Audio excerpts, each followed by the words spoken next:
আমি ওই আধার card office থেকে বলছিলাম। হ্যাঁ বলুন। আপনার আধার কার্ডটা কিন্তু এখানে চলে এসছে। স্যার আমি তো এখনো পাইনি। কানে কি নিয়ে বসে আছো? হ্যাঁ ফোন নিয়ে। তা আমি কি আমি বললাম যে কার্ডটা এখানে এসছে, আপনার আধার কার্ডটা এক্ষুনি ক্যান্সেল করে দেবো। হ্যাঁ ঠিক আছে বলুন। আমরা আসলে এতদিন পাইনি তো, একটু গন্ডগোল হয়ে গেছে। বলুন বলুন। হ্যাঁ বলছি যে একটু কনফার্মেশন করাবেন, ঠিক আছে? আপনার ডেট অফ বার্থটা বলুন। 1 মে 1980। এবার আপনার নামটা একটু বলবেন। কুন্তল শানু। নামটা যেটা দেখতে পাচ্ছি আধার কার্ডে সেটা হচ্ছে KUTTAPANU। এটা কি আর কি হচ্ছে? নাম যেটা লেখা আছে কার্ডে সেটাই বলছি। আমার নাম কুন্তল শানু, আপনি বলছেন কুত্তা পানু।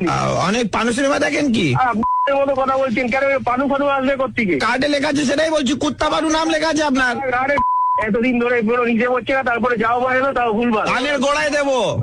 যদি আপনার বাড়িটা কোথায় বলুন তো? আপনি কোথায় থাকেন? বাড়ি কি? আমার অফিসে চলে আয় শালা, অফিসে আয় শালা। অফিসে- আই শোন, বউয়ের ডেট অফ বার্থ কি? 13/6/1980। সোমা শানু বউয়ের নাম। এখানে লেখা আছে NOMAPANU, নোমা পানু। আবার দেখেছে হাল ঘিরে দিয়েছেন পুরো।